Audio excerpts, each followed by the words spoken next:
We've got to have a different kind of courage in the church. COVID, to me, was God hit a reset button. And I think we have a window.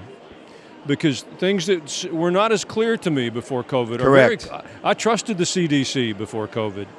I even naively trusted the Justice Department before COVID. A lot of things. But God in his mercy started to bring things that were hidden in the darkness into the light, at least for me. And so there's an opportunity for his people now to respond to the truth that's in the public square. Yeah. I think we're more than naive if we don't imagine there's disruption in front of us in these next few weeks and months. I don't think it's a virus from Wuhan this time. I'm convinced, I don't know what it'll be, but it'll be just as compelling. They're going to use manipulation and fear and propaganda to drive it, and I think we ought to be listening. And so what got exposed was really the low commitment. We were under that Christian umbrella, but it wasn't an essential part of our life. We wouldn't lay down if they closed the liquor store because we needed to go get what we wanted. Do I think it's changed? I think it's changed for some people.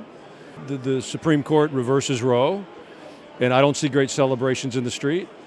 I see protest by people that want more access to abortion. Abortions haven't dramatically diminished. Yeah.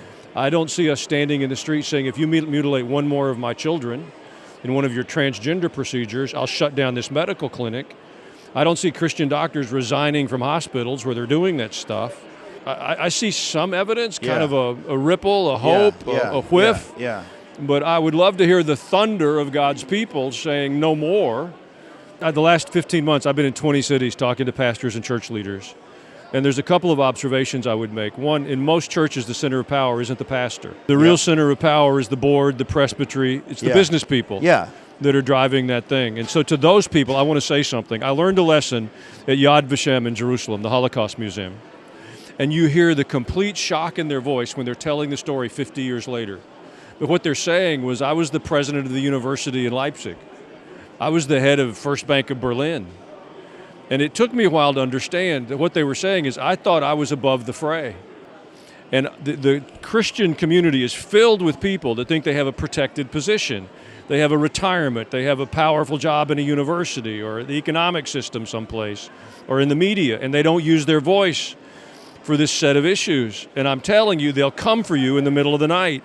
If we don't stand up while they're attacking our children and putting pornography in our schools, there'll be no voice for you when they come knock in the middle of the night. If the churches are going to change, the business people in the churches have to give the green light for the pastors to have permission to talk about what's happening.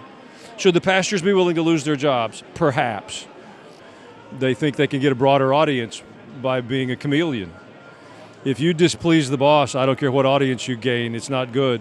And what I would say to our generation is, if we don't have the courage to engage these issues about marriage and family and human sexuality, that we're going to get a God's response that the Babylonians are coming and his judgment will come, and it'll be on our heads, not on the heads of the wicked. So we not only should we have to talk about this stuff.